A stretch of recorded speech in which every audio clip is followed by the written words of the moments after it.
Guys, Raabta episode 57 ने finally वो सच सामने ला दिया जिसका व्यूअर्स बहुत टाइम से इंतजार कर रहे थे। असली की सारी हकीकत आतिश के सामने आ चुकी है और जो रिएक्शन आतिश ने दिया वो देखकर लिटरली रोंगटे खड़े हो गए। मोहब्बत, धोखा, ऑब्सेशन और बिट्रेयल, इस एपिसोड में इमोशंस अपने पीक पर थे। इस एपिसोड को डिटेल्स में जानने से पहले अगर आपने अपने चैनल ग्लोबल ड्रामा रिव्यूज को सब्सक्राइब नहीं किया तो जल्दी से चैनल को सब्सक्राइब और वीडियो को लाइक जरूर कर दें। एपिसोड की शुरुआत होती है वही डेंजरस मोमेंट से जहां असली मरजान को बालकनी से गिराने की कोशिश कर रही होती है।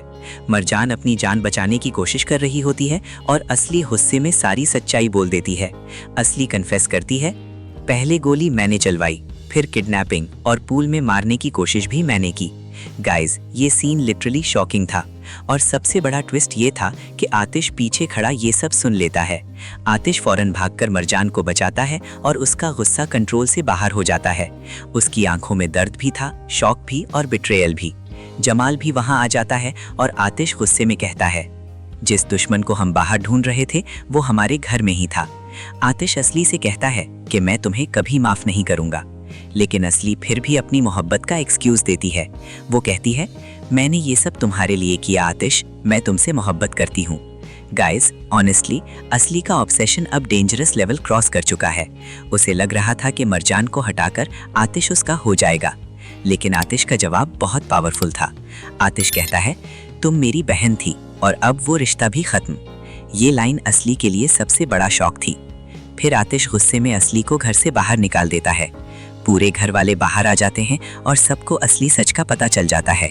नरमीन जब ये सब सुनती है तो वो भी असली पर टूट पड़ती है और कहती है, पुलिस को बुलाओ, इसे जेल भेजो। लेकिन मुज़य्यन अपनी बेटी को बचाने की कोशिश करती है। वो नहीं चाहती कि असली जेल जाए। यहाँ पर मरजान का रिएक्शन बहुत मैच्योर था। मरजान सबको चुप करवाती है और कहती है, कोई भी यहाँ पूरी तरह सच्चा नहीं है। अगर सब ने पहले सही फैसले किए होते तो आज ये दिन ना देखना पड़ता। गाइस, ये डायलॉग बहुत डीप था। मरजान ने सिर्फ असली को ब्लेम नहीं किया बल्कि पूरे घर की गलतियों की तरफ इशारा किया। लेकिन मरजान ये भी क्लियर कर देती है कि मैं सब कुछ भूल नहीं सकती, जो मेरे साथ हुआ उसका हिसाब जरूर होगा।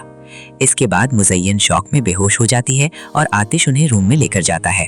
होश में आने के बाद मुज़य्यन आतिश से रिक्वेस्ट करती है, असली को माफ कर दो मेरी खातिर। लेकिन आतिश का जवाब इमोशनल भी था और पावरफुल भी। आतिश कहता है, मैं सब कुछ बर्दाश्त कर सकता हूँ, लेकिन जो मरजान को तकलीफ दे उसे कभी माफ नहीं कर सकता। गाइस, यहाँ क्लियरली नजर आ रहा था कि आतिश की मोहब्बत कितनी गहरी है।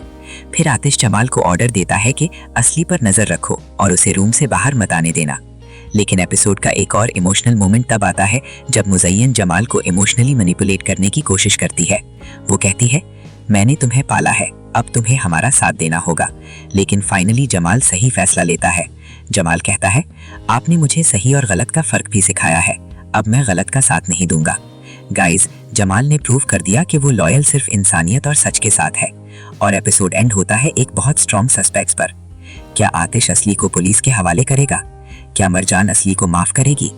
क्या अब आतिश और मरजान की जिंदगी में फाइनली सुकून आने वाला है? ये एपिसोड इमोशंस, सस्पेंस और शॉकिंग ट्रुथ से फुल था।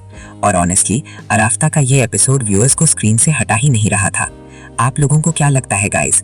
क्या असली को जेल जाना चाहिए या आतिश उसे माफ कर देगा? क्या अब आतिश और मरजान का रिश्ता पहले से ज्यादा स्ट्रॉन्ग हो जाएगा? कमेंट सेक्शन में अपनी ओपिनियन जरूर देना। वीडियो पसंद आई हो तो लाइक, शेयर और सब्सक्राइब करना बिल्कुल मत भूलना। और मिलते हैं नेक्स्ट इमोशनल रिव्यू में।